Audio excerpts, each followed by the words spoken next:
มือสกี้ก็เป็นมือให้งานรวมในบ้านประกาศอ้วนยอแต่งกลางห้อ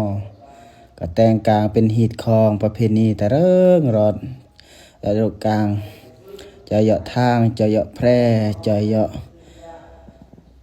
ตรงกลางห้อมือสกี้หักแพงสามัคคียอกเป็นฮีตคองประเพณีกับปุกปักหักษาอีตะกุ้งหวยทองมือสกี้ก็กำกับคนกำกับในสร้างก็กำกับสะอ้องตรังจะเป็นซึมโรกลางห้อกะ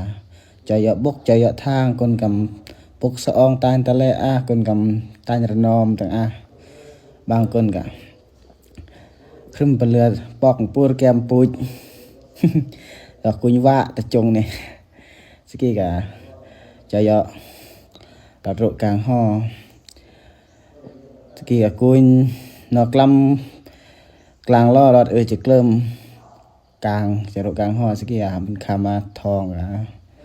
รอดใจเยาะกล้ำกดเอ็ดกดแนะหักแพงสามัคคีเยาะมือสกี้แต่อมตอง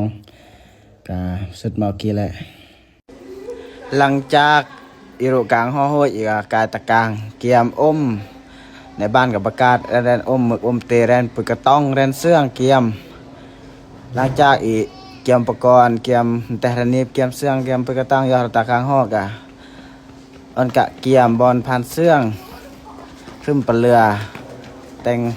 บอลพันเสื่องก็กลัวหลังจากแต่งคันกำลังจะเคลื่อนคันแล้วก็แต่งสนวยนับสนวยแต่งสนวยแวดถูกเทียนรอกะผ่านเสื่องสำลิดรอดแต่งสังเปิดสั่งมากะอะไรเมนูปลาซามามสังการสังกองปะปุ่นยออีปุ่นตามรถกึแต่งลายเมนูจะเยาะแต่งสั่งเปิดสั่งมาปฏิยอกะหลังจากสำเร็จกะเริ่มกุดพิธีอีกเราซอกปุกกระต้องเนี่ยนี่ทองดีเพชรโอ้รถปุกกระต้องปฏิยอกะเริ่มกุดพิธีกุดขอพรสิ่งศักดิ์สิทธิ์แต่ละคนก็เต้นนบเต้นไว้ขอพรศักดิ์สิทธิ์อ่อนลำอ่อนรวยแปดเลขก็อ่อนทึกเลขซอกซีลก็อ่อนเปิ่นซีลซอกกมูลเปิ่นกมูลเมื่อครอมเมื่อต่างขอพรนบไว้เยาะห่ออีกขอพรเต้นนบบาทนี้แต่ละคนก็ตั้งจิตตั้งใจไว้หลังจากอีกขอพรตั้งจิตไว้แล้วกำลังไปจุดขั้นกับเกียมสังเปิดตึ๊บสังเปิดดีแต่ละคนกับเกียมเมื่อเกียมเตระนันติเมื่อเกียมมากูเต้นเกียมสังเปิดสังมา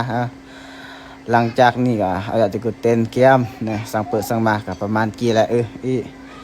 จะเยอะหนังเมื่อเปิดมานี้หลังจากนี้ก็